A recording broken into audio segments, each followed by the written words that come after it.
Starting from question 1. List 5 advantages of being multicellular. So last week we started learning about some difference between unicellular, multicellular, and colonial. So out of the many, multicellular have few advantages over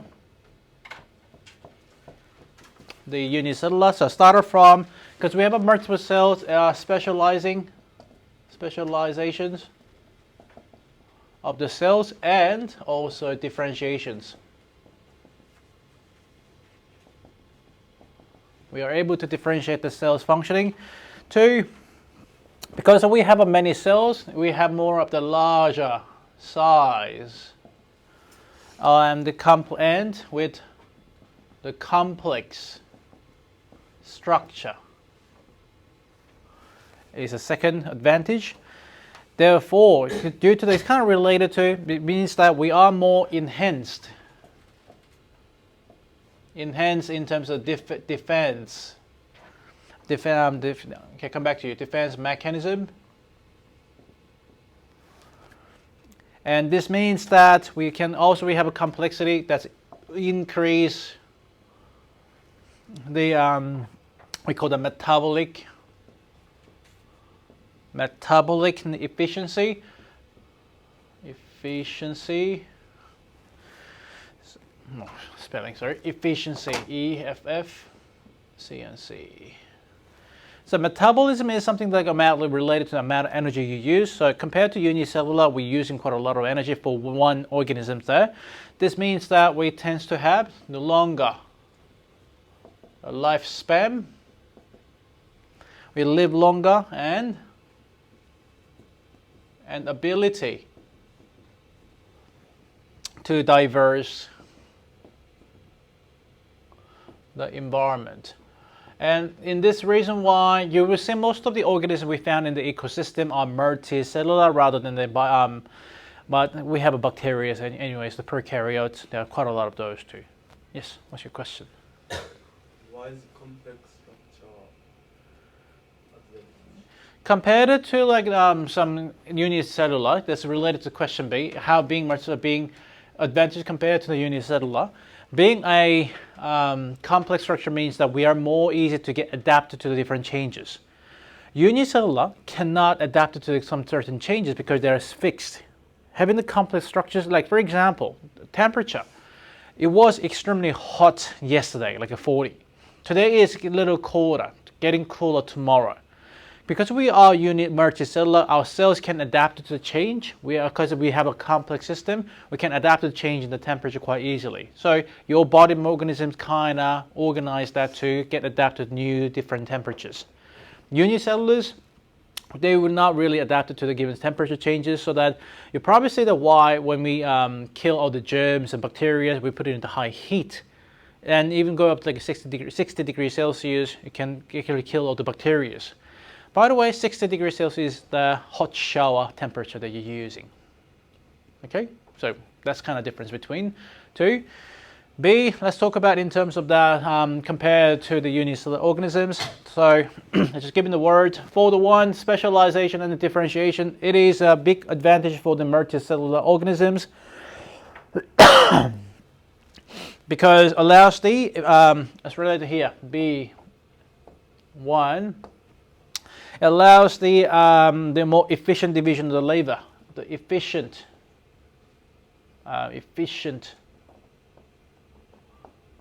divisions of the energy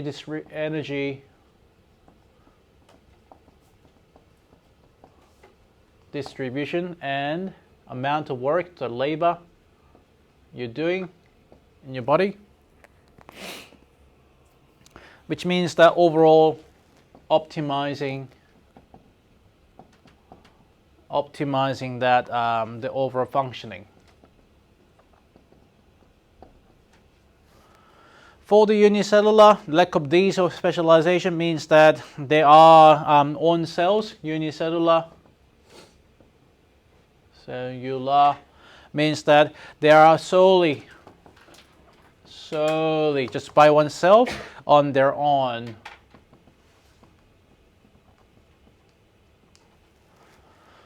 okay, on cellular mechanism, cellular or the machinery.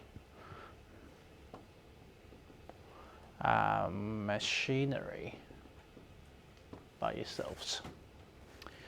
2, why is it giving a good larger size? Larger size means that okay, this means we are able to get the diverse occupier, so diverse ecological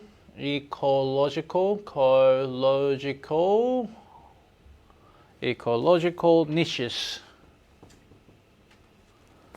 So compared to like some unicellulars, you can see that many of the multicellulars, like I'm talking about not only for the bacteria, those plants, animals, we are kind of surrounded by the multicellulars. So they are kind of taking all the most of the good like ecosystem parts. Unicellular organism limited size, so that being constrained in the limit of the one cells too. Okay, so bigger size means that having good to occupy the good parts of the ecosystem. 3, enhance the defense mechanism. Why is it so important? This kind of includes like all the like physical barriers, your skins, or like your blood systems too, so that they're giving you that.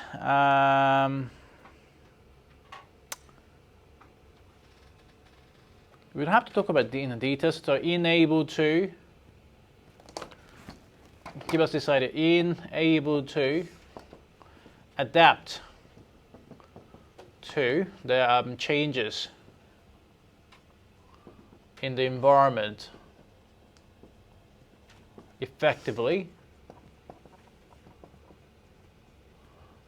without extinguishing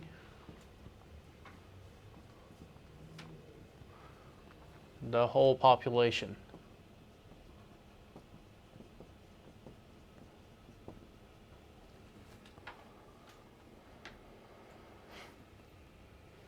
Extinguishing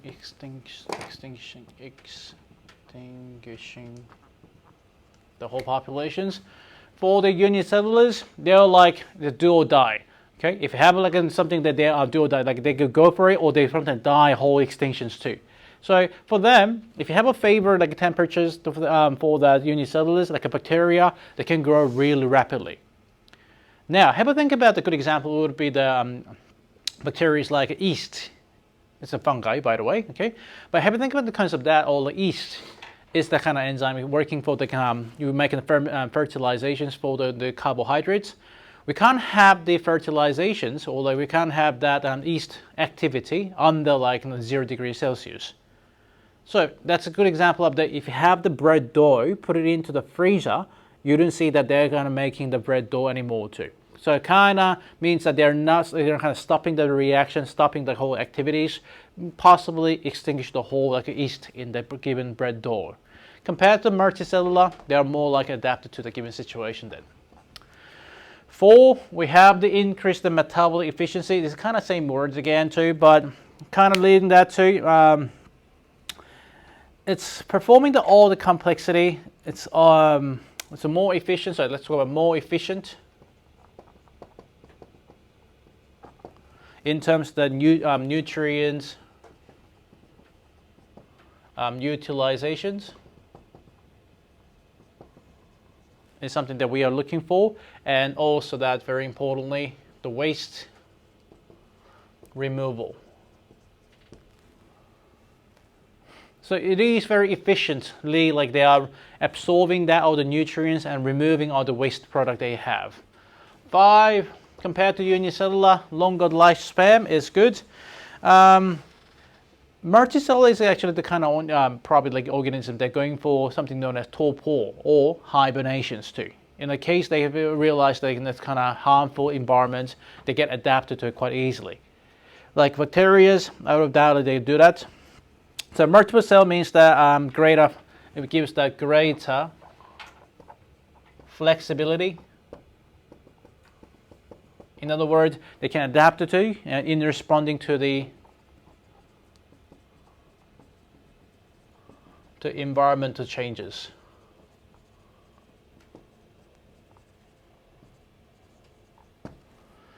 So in summary, we can just sum up to a few points about these benefits. It's all about efficient energy use, okay, and also be like what else? Better adaptation in environmental change.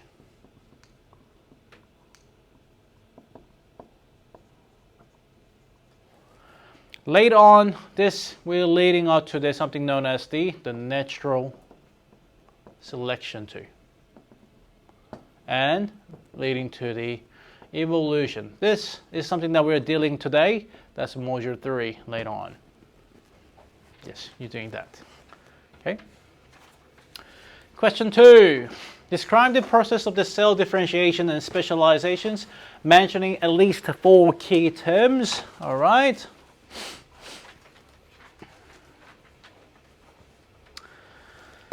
So we have a few key terms for to specialize that and then differentiate, but everything started from one that we discussed the last time: stem cell. It's the basic cells. It's a kind of basis of everything. How we call the mother cells, everything. So this is a versatile. This is a very versatile. Versatile. That cells and unique ability to self-renew. So and the self-renew. And then third two, it's kind of differentiate. Differentiate to the specialized.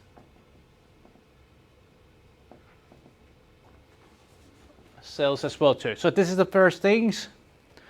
And after that, depends on what they have, it's more about gene expression. Now, stem cell is like a mother cell. It can be anything. It can be your hair, it can be head to toe. But because we have a very special segment, we do not have the toenails on your hair. We do not have the hair growing on your toenails either. Okay, means that they somehow know that to activate a very certain portion, certain part of your DNAs, that's called a gene expression. Somehow they know it. So that means that they're all selective genes. The selective gene expression creates expression. Let's write it down. Expression creates the unique protein. Unique proteins profile in different cells, in different the cell types. So this is the second term. We have started from the one mother cell, stem cells. They are somehow activating very special portion, specific portion, and then we get the portion called the signaling. Signaling molecules too.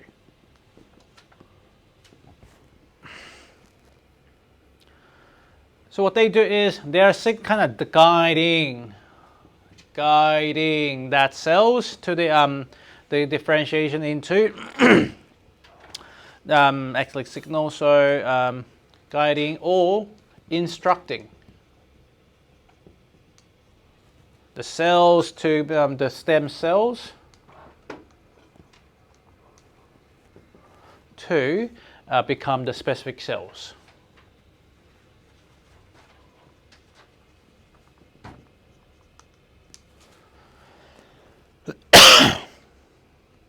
And then lastly, there finally becomes the specialized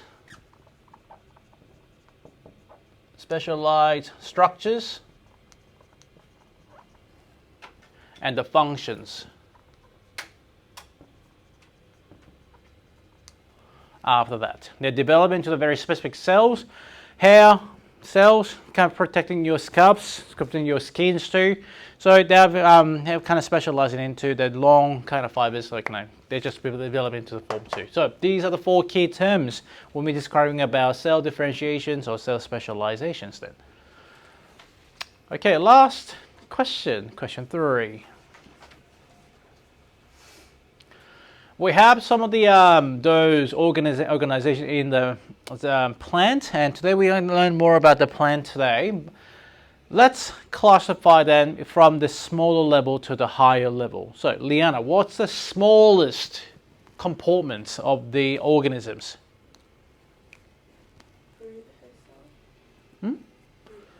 Oh, before that, what we have, like, do you remember the kind of levels of the organisms? Organelle. So we have organelle. Do we have any organelles here? Chloroplast. Okay. Very good. Eric, what's the next? Anything? Any other things? Any other like organelles? Can we see there? Yeah, but that's only one. Oh. Yeah. Well, okay. After organelle, what we have? We move it on to what? Specialized cells, organ cells. Do we have any cells here? We have a cells of the root hair cell. Good. Then anything else?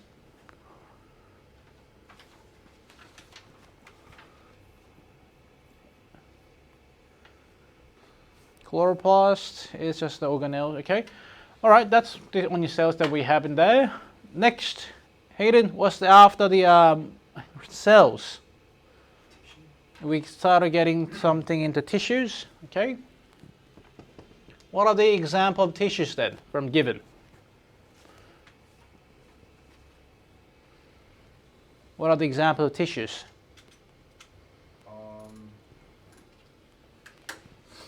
The second one. What's the second one? Phylum, okay. Phylum, and if you have phylum, we also have something called as xylem. These are the tissues. Then, Pyongyang, what's after tissue? Organ. We have organs then. So what would be the organs from the given example there? Root. Root is organ. What else? Leaf is organ too. Good. Flower. Flower is organ. Flower is organ too. Yes, flower is organ. Yeah, it's a fruit. We started getting to organs then. And then lastly, what we have then last, Ashley? Or something system. What system do we have there? We have a shoot system then.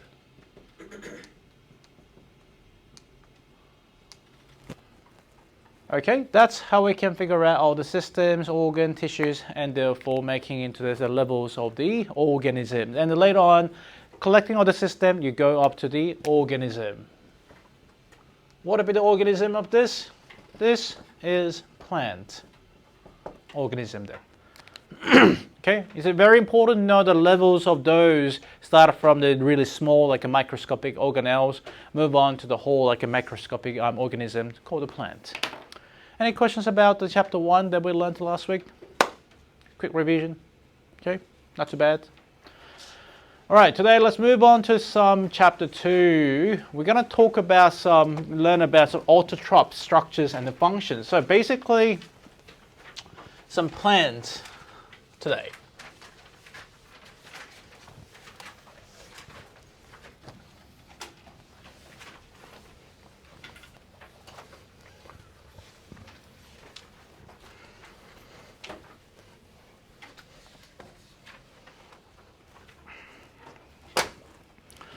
All right, let's start from page 30, please. What is autotrophs? Autotrophs, as we can get from the name auto, it is the kind of things that organisms that can produce the energy by themselves. They don't need to consume anything. They don't need to eat or drink to get some energy. So, autotroph is something that we believe that plants, algae, so that's given the figure there. Plants, algae, and many bacteria convert. Please highlight that inorganic compounds into the organic compound. This is something that we believe that as autotrophs definitions. What does it mean? What does it mean by inorganic compound? We did that in chapter module 1, didn't we? Okay. Leanna, what's the inorganic difference between inorganic and organic compounds? Me, Yes, you. like compound. Yes, what does it mean by organic and inorganic? That's what we learned in Module 1, cell requirements. Oh, Yeah. What are the examples of the inorganic compounds?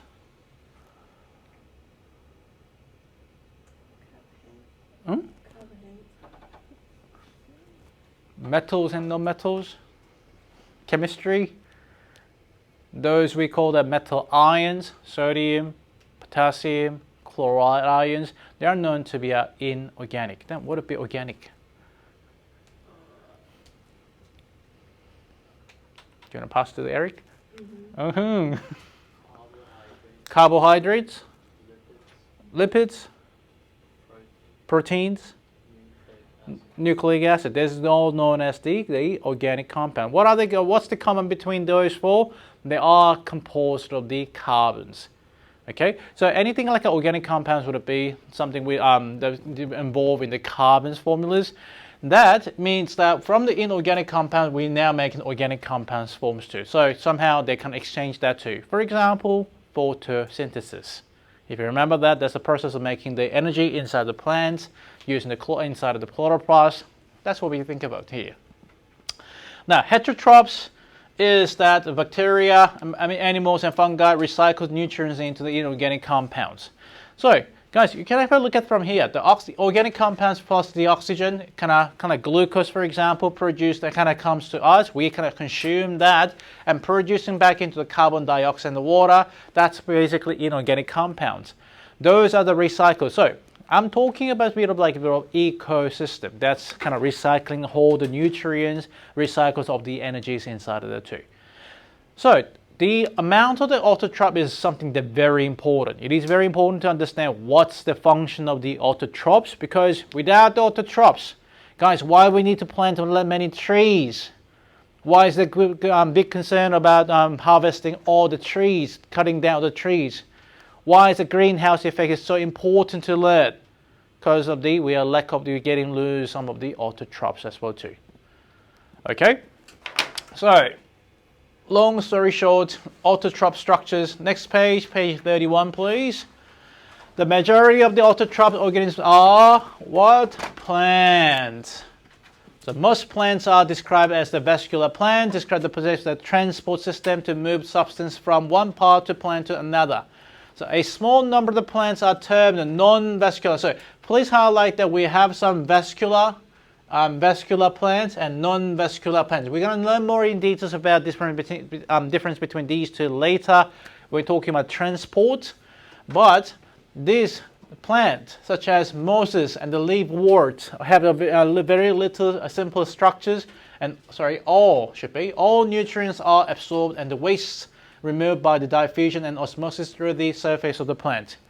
Have we learned about diffusions? Have we learned about osmosis in Module 1? Yes, it's time to use that to understand how the transport is functioning, working in plant systems.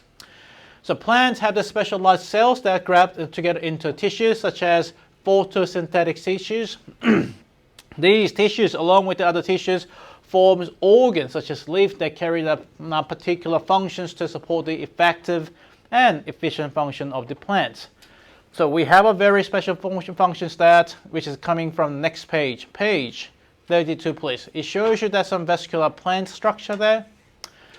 You probably know what the plant is, so you probably haven't seen quite a lot of those. You can even see the outside, the trees, a good example too. But in terms of the system, we can divide the plant system into two. One is about the root system. Two is about the shoot system. So what's the main function of root system? Hayden, what would be the main function of root system?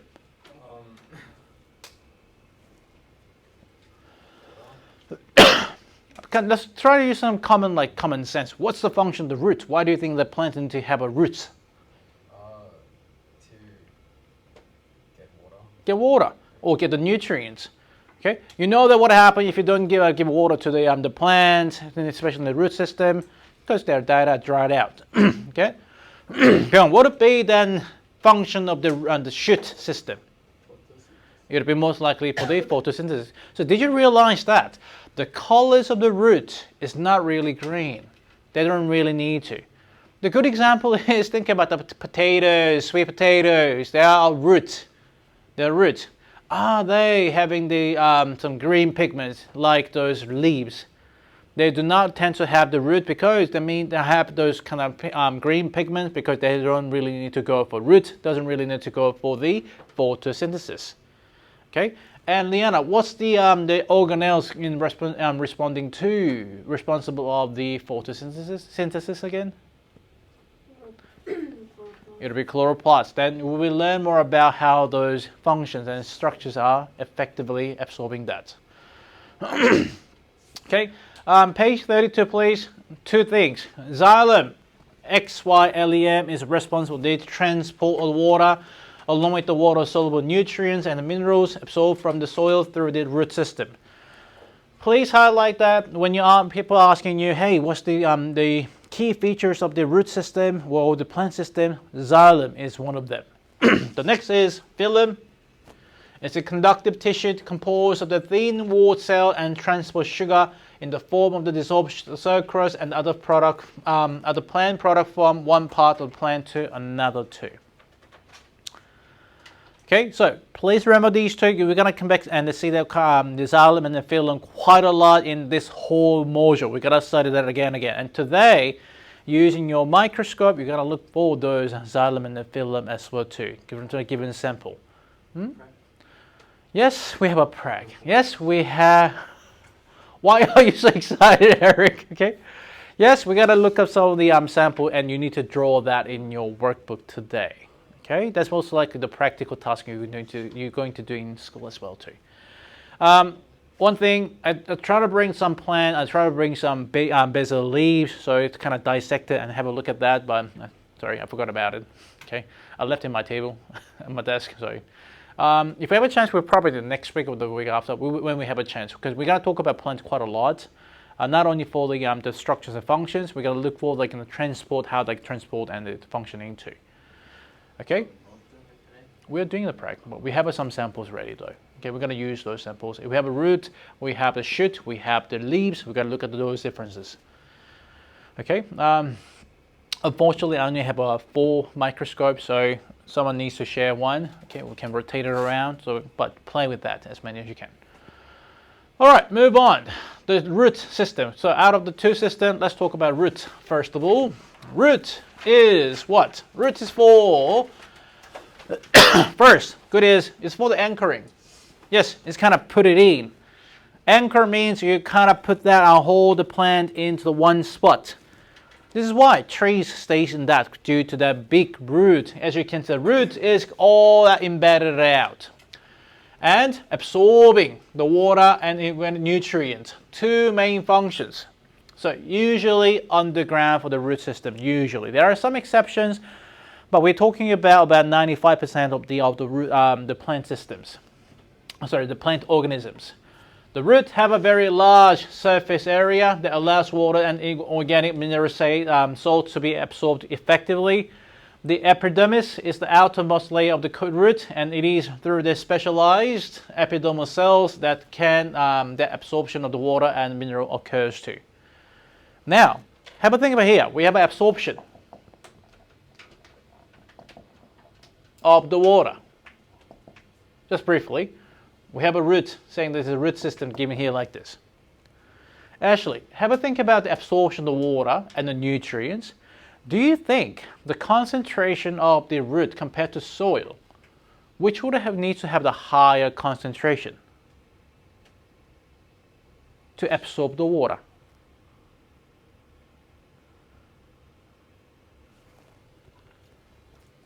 So we have a water that needs to be absorbed by the roots.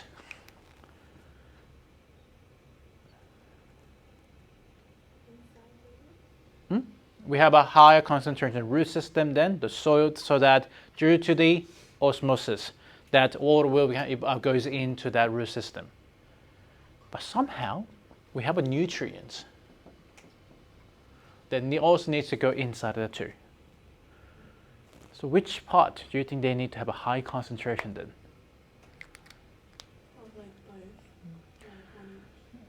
Okay, have a think about it here. For the effective osmosis there, we need to have a high concentration of the solvent than the low concentration. That's what we learned about osmosis. But for the simple or just the passive diffusions, it's better to have the high solute to the low. So which would be right?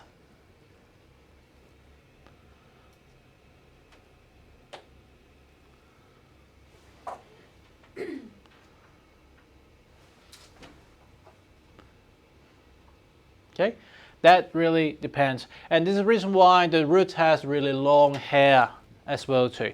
It's also increasing the good kind of boundary, good like a basis of the anchoring, as well as increase the surface area. So that's kind of interesting. There will be some of the active transportations, facilitated transportations, and osmosis passive diffusions ongoing too. This is the kind of yearly questions that you would get this year. Yearly questions always try to give you like combine from module 2, module 1, even module 3. Not only asking you what the definition of the diffusion is. Okay, so we're going to think about these questions as like an inquiry question for today. So, increased surface area in the roots means that what? Actually the following ways. We have extensive branching of the root system. Highlight that please. And then we also, the root hair zone is in the younger parts of each root near the tip. And the water enters the roots for the epidermal cells across that. So if you look at the diagrams given that, this is showing you quite a lot of those root system given. Sometimes root itself is longer than the shoot system. So it gives them effective anchoring. But what you see there is, whether there's any type of that, you see a really long kind of root, kind of branching it, and then we have hairs of those roots, so that they are effectively increasing the surface area. So page 34 shows us some example of the water movement there too. As you can see, that water from outer side to move into the inner side, and specifically going into the vesicles, which is the plant cells, the storage section. Why is that? Water moves into the roots by the process of osmosis. Highlight that please. While mineral ions usually move into roots by diffusion. Water is osmosis, mineral ions for the diffusions. Why is that so? If the movement by diffusion is too slow or the concentration gradient is not high enough, facilitated diffusion and active transport may also be involved too. So everything that we learned in module 1, diffusion, passive diffusion, facilitated diffusion, active diffusion, osmosis, is actually the site we're having that on the site of the root. They have everything, because they need to absorb that nutrients effectively. Does that make sense all? Okay, the cells of the root cannot photosynthesize because they do not contain the chloroplast. Remember that too. So, and this is the reason why roots generally comes in the colors of the white. Yeah, they're actually white because of soil. It looks like a brown too, or sometimes a brown. Any questions about the root system? Pretty straightforward. Okay, the next system of the plant is known as the shoot system, and we have a few parts of the shoot. One is the whole stem. So what's a stem? Basically that, in the middle, that's what we call the stem. It's a common knowledge. Okay, and stem has a few functions of that too. Stems provide both structural support and transport pathway. So you may think that the stem is like a kind of bridge between one to another, bridge between the leaves to the root, kind of motorway between them two. It gives the structure. So what they do, stems contains the dermal tissues, vascular tissue, and ground tissue. Highlight that place. We learned about the difference between those tissues last week. Dermal tissue, like a skin tissue of the outermost layer of those plant.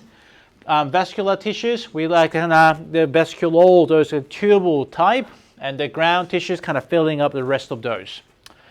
The dermal tissue makes up the outermost layer on the stems.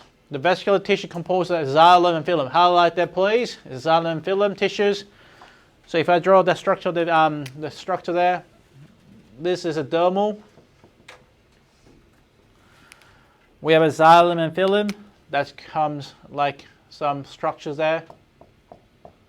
The vascula like a tubules there. Main thing like this is go, and there'll be tubule going in here like this. So that's the xylem, and that's the vascula. And then lastly, that's a ground. We describe. Okay, so you can probably see like those when you see the stems, the ground tissue, the stem cell filled everything, and it shows that effectively on the page 35 as well too, dermal tissue, ground tissue, and the vascular tissues, as you can see that too. All right, as we did that last week, and let's kind of move on to the next part easily. Now, leaves are still the part of the shoot systems. The main function of the leaves is, highlight that please, absorbing sunlight and carbon dioxide to produce for the photosynthesis.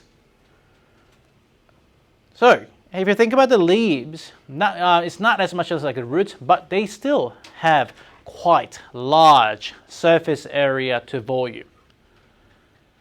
Or have you ever seen like cube, like really thick leaves ever? If you think about leaves, leaves are generally be like wide and really thin. As we learned in the surface area to volume, this is increasing that surface area to volume into the maximum, rather than having the really like cubic shape. So what with that? It's all because of that they need to effectively absorb the sunlight and carbon dioxide. And it also, the sign of the transpiration, so that it can breathe, a process by which water evaporates from the leaves. This aids in the movement of the water from the roots to the leaves and also cools the plant. So if you look at the leaf structures there on the other side, you will see the upper and the lower epidermis there. So can you see that this is the upper and the lower of the leaves? On the bottom of the or the lower side, the bottom of the back side of the leaves, you only see the stoma. Okay, what's a stoma? Stoma is the part that is kind of the tissues that's for the transpiration. They are absorbing and they're kind of releasing the gas effectively, and the water as well too. We don't have those stoma on the top. Eric, why do you think we don't have a stoma on the surface here? Why we wouldn't have the stoma? Why should we have the stoma at the back of the leaves? Not us, and why the leaves have that, like, why the plants have the stoma at the back of the leaves, not at the surface. It can interfere with the surface area. Again, think about the function of the stoma too. That's given on the next page. We have the stoma. Did I write it down, stoma there? Okay. No, you don't really. Stoma is for the gas exchange. It's mainly for the gas exchange. What is a gas? They're dealing in the photosynthesis, oxygen, water, and carbon dioxide.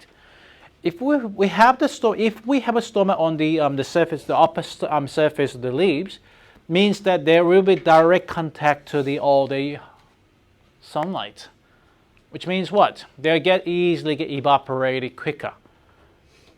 So, in like a 99% chances, stoma will be kind of hidden underneath the leaves so that they can effectively exchange that gases, including the water, so that they can cooling down the plant effectively too. Does that make sense? Okay. Or if you see the leaves too, they're on the surface of the upper surface is kind of coated, like a waxy coated too, so that they are minimizing losing water on the upper like in the leaves surface too. So let's go more in details there. Page 37, please. The leaves of the plants are adapted to absorb the maximum amount of sunlight possible to provide energy to break the bonds in the water. So highlight that please. Thin, flat structure of the most leaves are very well suited for these functions. A large surface area allows maximum absorption of the light energy by chlorophyll inside the chloroplasts of the cells. Thin structure of the leaf means that there are no internal cells too far from the surface to receive the light. So only the upper cells. Outermost layer of the epidermis is a transparent, allowing the sun to penetrate through the photosynthetic cells beneath. The cells that occur in the mesophyls, highlighted please, or the middle layers of the leaves, are responsible for most of the plant's photosynthesis. So photosynthesis is not happening on the surface, it's happening inside, in the middle layer of the leaves. Two main types of cells make up the mesophyls. One is the palisade cell and spongy cells. The palisade cell is the dense with the chloroplast, of the palisade cells, and the main photosynthetic cells in the leaves. So that's the photosynthetic systems that we have. Excuse me. They are situated vertically, immediately below the epidermis, and so that they're exposed to the maximum amount of the sunlight. And spongy mesophyls are second most important photosynthetic cells. So both of them for the photosynthetic cells. So have a look at this diagram again. I'm talking about these are the palisade mesophyls. You can see right beneath the upper epidermis, and we have some spongy mesophyls given in here too. You may think that this palisade mesophyl would be the number one for the number one production of the number one for the photosynthesis, as they're dense, close to the epidermis. Next to, for those light didn't absorb in the palisade, goes on to spongy mesophyls then. Important to memorize the structure of the leaves as well too, and need to know why they're shaped like this, what for, and the functions and the structures too. Excuse me. Okay, now in a hot, dry habitat, plants risk losing lots of water through the evaporation. So what do? Waxy cuticles and other adaptive characteristics of the leaves, reduction to amount of the water loss. Have you ever seen like a rolled leaves? You may see it from the pineapples, the leaves of pineapples too. If you see the pineapple, they kind of rolled. Okay, this is kind of interesting that because outer layer is kind of protecting what's inside effectively as well too. So that's basically what happened in tropical areas or like something the hot and dry regions. Even there, then you probably see the leaves more develop into the kind of spikes in the cactus later on too. So that's something that we're going to learn in Module 3 later on too, in terms of the adaptation of plants. Okay, don't worry about the leaf shape. We're going to talk about it later. All right, gaseous exchanges. The protective layers of cells, all the epidermis covers the surface of the leaves. These are surface there. All right, second dot point is something that's very important. Within the epidermis, there are specialized cells called the guard cell that control both the exchange of gases, such as carbon dioxide and oxygen, and loads of the water as a water vapor through the leaves. Guard cells are bean-shaped cells that occur in the pairs and a pore surrounding a pore opening known as a stoma. Or in the plural, it's a stomata. So you have more than one stoma, they call it stomata. Stomata usually occurs on the surface of the leaf, but can occur in both the upper and lower surface of the leaves. But that depends on the climate, depends on the temperature, depends on the where the plant is too. So remember the guard cells. Again, you're showing on the figure given over here. It's kind of bean shape over here. You see that in the guard shell. We call this as a guard shell. That's a guard. And this in the middle called the stomata. Stoma. That's how we can differentiate the stoma to the guard cells too. Does that make sense? So a guard cell can be like a move in and kind of close and open, kind of pore. So sometimes we can close that guard cell like this, closing the stomata or the pore so that they can control that gas exchanges. All right, next page is the transport of the vasculars. We can skip that for now, xylem and phloem, because we talked about it quite a lot.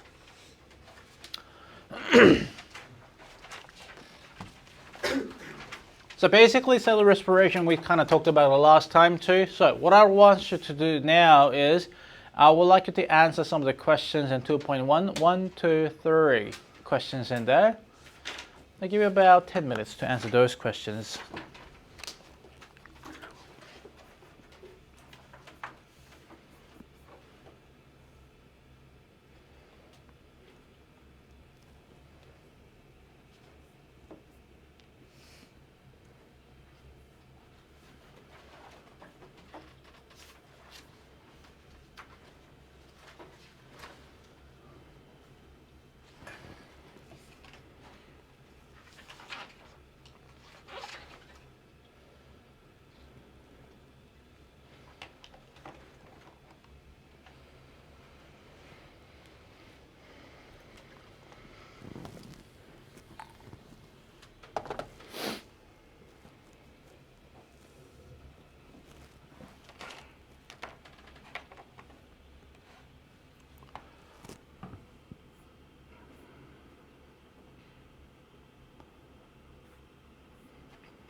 you 2 more minutes.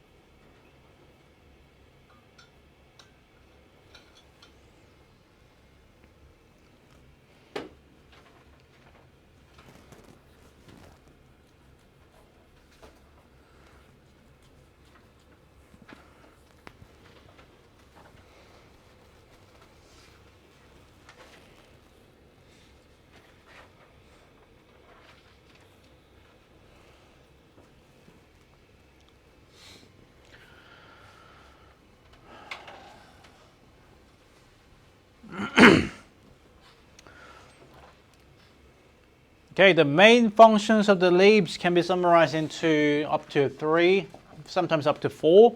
One is the photosynthesis. Is the very important, like the working as some kind of factory, like a power plant.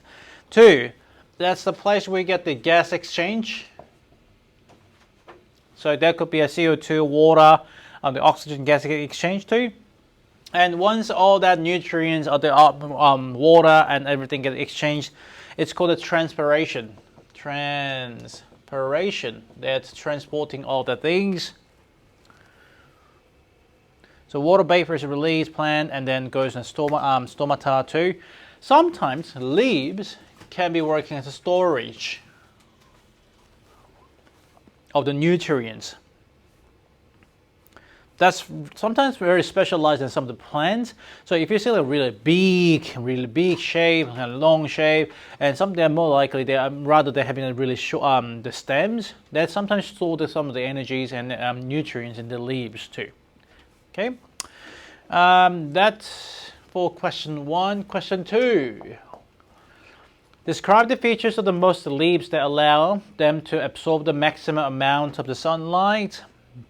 So as we discussed quite a lot, most of the leaves have the large surface area.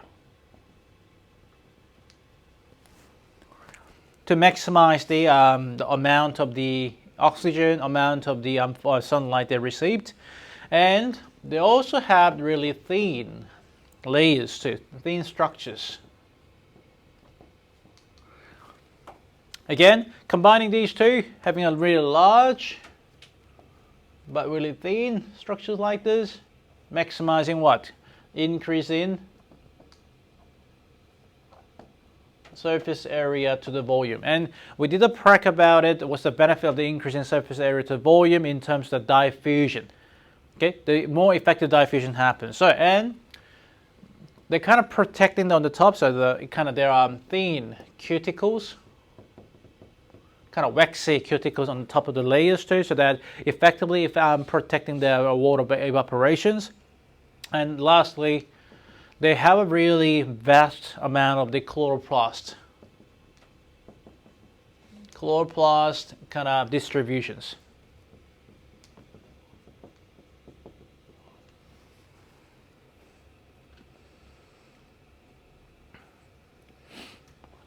Okay, so these are the features of those leaves. 3, outline the functions of the following structures. Let's start off from the epidermal tissues. Okay, so question 3. Epidermal tissues. Hayden, where do we find the epidermal tissues in the leaves? On the surface. So on the surface or the outermost surface. Just like a skin, like an epidermal means a kind of skin of something, skin of the that. What's the function of those? 1, it gives the protection, like a skin again too. 2, is regulating the gas exchange.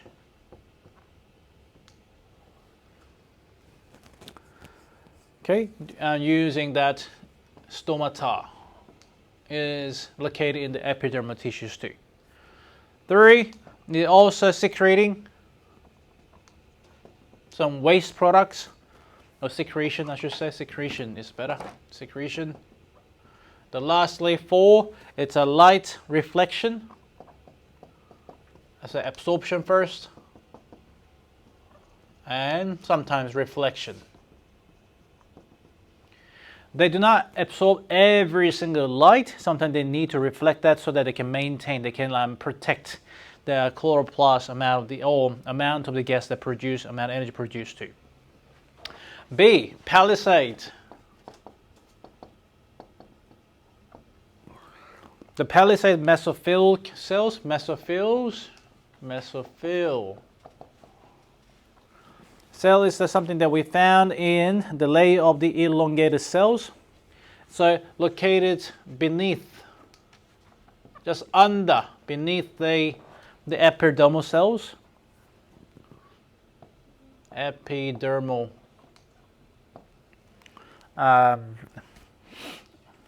Also epidermal tissues, epidermis is a better word too. So a couple of these down, epidermis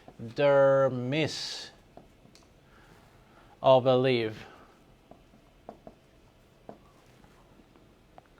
Okay, so if you have some cells on the top, kind of gas cell, we have some elongated cells like this, kind of vertical. So function of that, definitely for the photosynthesis all the way. They are only present for the photosynthesis. Yes, it's given some of the structure as well too. It's also been a light absorption due to that.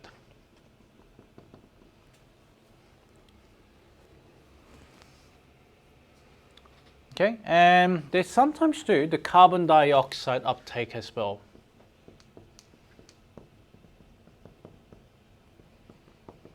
Why is this important? Actually, any thought? Why do you think palisade mesophyll cells also have a function of the carbon dioxide uptake? Just for photosynthesis. Because what's the main ingredients for the photosynthesis, guys? It's a carbon dioxide with water. So we need to have, for the photosynthesis, they need to be responsible like absorbing that, uptaking this carbon dioxide, as well as sunlight as well too. Just the sunlight itself, we can't go for the photosynthesis. We need to have some chemicals. That is carbon dioxide in this case. Same for the water, and for the water as well too. Now that's for the palisade mesophills. The last one is spongy mesophyll cells. What's a spongy mesophills? It's layer of the loosely arranged spongy. You can get the hint from the spongy there. It's kind of arranged, kind of there's holes like a sponges. The spongy mesophyll cells is something that we will see. If you have some palisade mesophills, we have something like this, more space, loosely spaced under mostly under the palisade. The cells.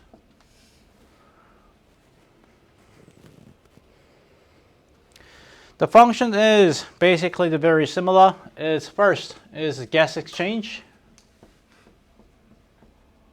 Now have a think about where is the spongy cells again too. So have a look at this diagram again.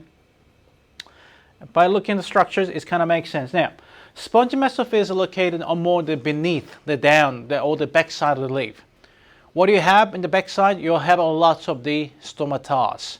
That's what responsible of the gas exchange. So spongy mesophyll is more like a develop into the gas exchange rather than, yes, if they go for the photosynthesis, because they are closely kind of packed, or they related, or they're located to the stomata given over here. They are the main function of the gas exchange. And not only that, because having the reason why they have a sponge, they have a lot of space, that is they can storage the gases in that. So it is really efficient if you think about it here. Underneath the leaf, they're absorbing the gas effectively, and spongy cells kind of absorbing the gas, storage that. Above that, Eric, okay, give me 2 more minutes, okay. Above that, you have the gas cell, you have like an epidermal cell absorbing the sunlight. So in the sense, in the given palisade mesophyles, there are the factories of the producing, like a power plants kind of get it. Can you see the amount of the chloroplasts, chlorophylls inside of there too? They are producing lots of the energies and lots of the glucose from it. Okay, so effective, so the storage, and lastly, they also go for sometimes a photosynthesis too.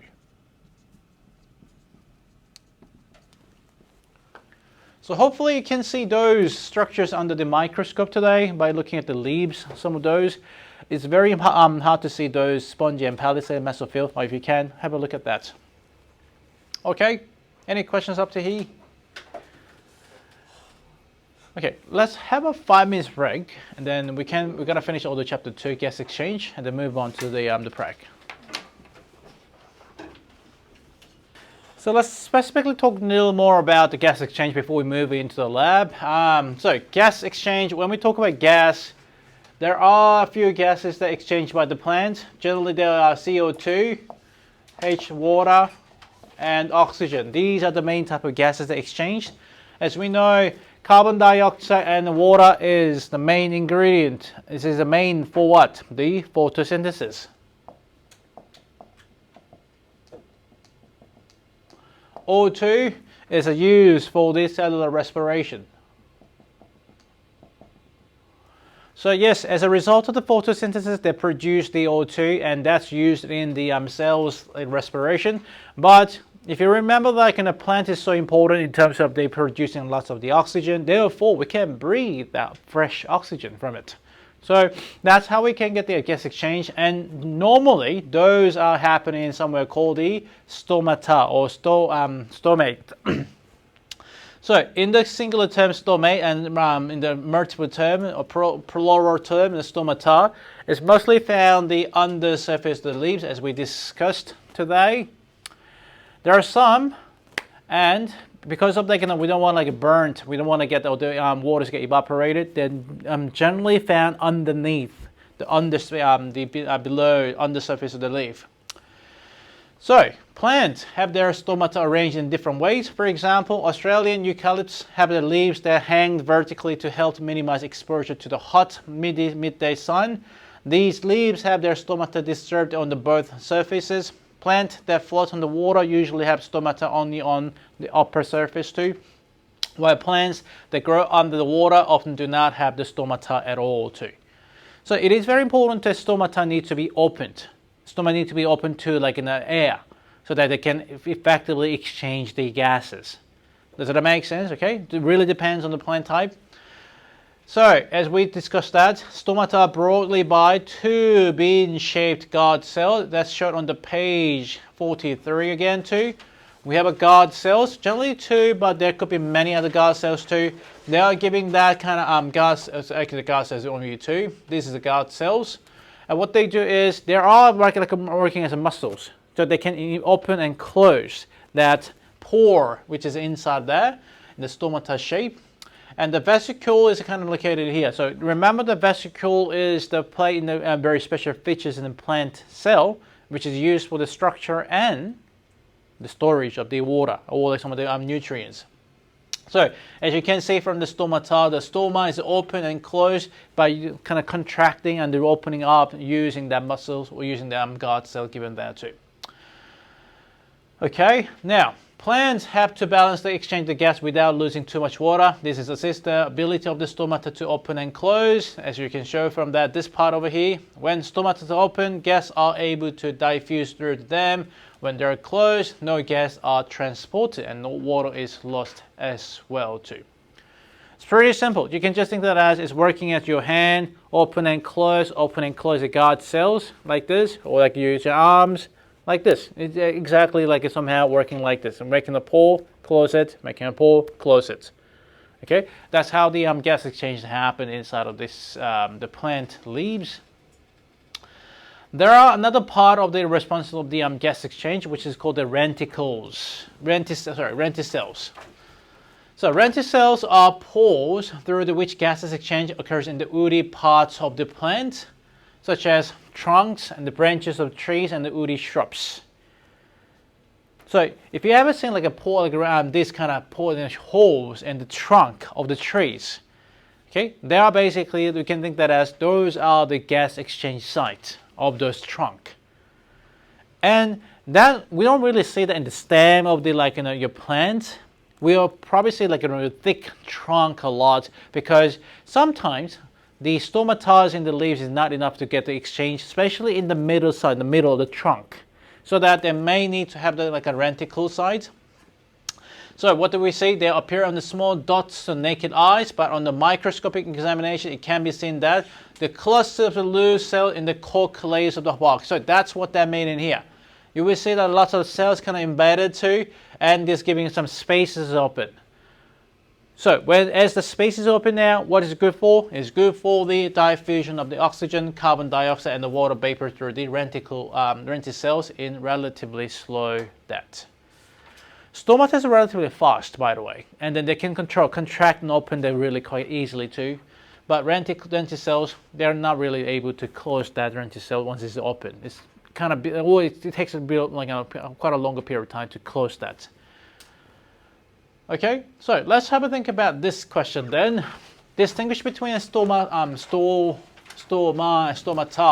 and the guard cells and the reticle cells. Let's go more details about those in definitions then. So, number one, write it down. Stoma is a singular. Okay, and stomata is a plural. That's a many terms. So what do? Each of those are surrounded by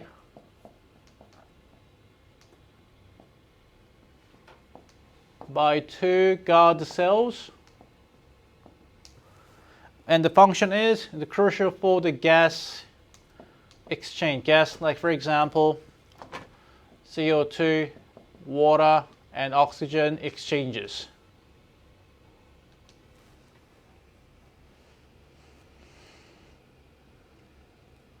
Okay, they're also regulating, due to that gas exchange regulation of the transpiration.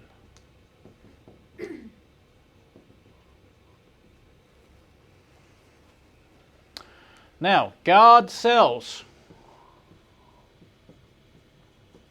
are the two, like a bean shape. These are the guard cells. Okay, we call this a stoma, and these two are known as the guard cells given there. That surround each other. They have the bean shaped, so you can tell the bean shaped structure.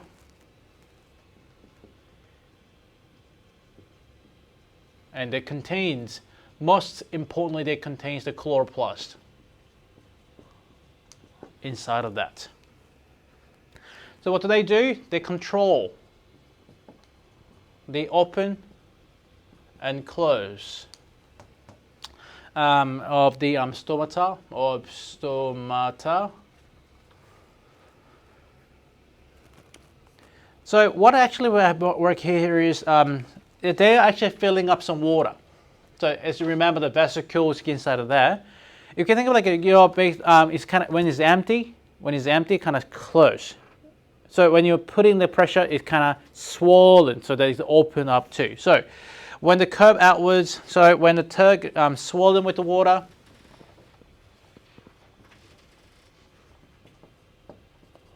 basically means what? They are filling up the vesicle inside, making a more curvy shape, therefore open up the stomata. Conversely, when they lose water, in that kind of shrinking down so that they are close, that stomata then. So amount of water in the stomata they are controlling that is something critical in terms of the gas exchange as well then. Reticells, as we just discussed that, these are the small raised cocky structures. Small, raised, and we call it cocky structure. on the surface of the generally surfaces of the stems, trunks. Sometimes we found the roots as well too, and the woody tissues. Woody tissues. So this is basically gas exchange. Happens to oxygen to enter, carbon dioxide to exit, and okay. The important thing is they are not actively regulated as the stomata. Once it's opened, it's kind of not the forever, but like it's kind of more like open for a longer period of time. Okay, so all of those are in responsible of the what? The gas exchange in the plant cell. Question 2. Identify the 3 gases that sorry, the typo. It should be are exchanged through the stomata. So as we said, CO2, water, and O2. Or you can just say carbon dioxide, water, and oxygen gases. 3. Describe the changes in guard cells that causes the opening and closing of the stomata. We kind of discussed that over here, just discussed that. So when the guard cell gets swollen, absorbing the water, it's going to make a curvy shape, therefore open up the stomata. When they are dehydrated or they're losing the water, kind of shrinking down, so close that cell, close the stomata. That's all you need to say for the question 3. Question 4, describe the conditions that affect the opening and closing of stomata. It's the kind of same question, you can skip that for now. It's more about the amount of water contents inside of the guard cells. You happy?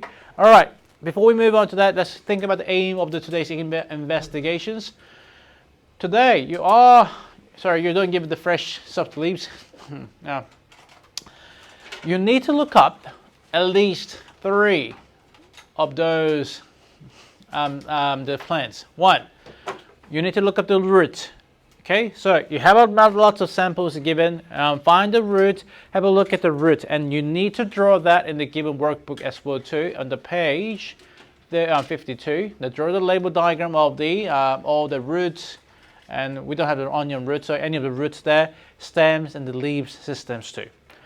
Now, show me and take a photo with using the mobile phones, so that we can figure out which part is which. If you can find the stomata today, that'll be great. If you can find the xylem and phylum, think about all that structures we learned about the root, stems, and the leaves. Try to find everything, increase your magnifications, and then draw that in the label diagram as well. Any questions? Okay, let's move in.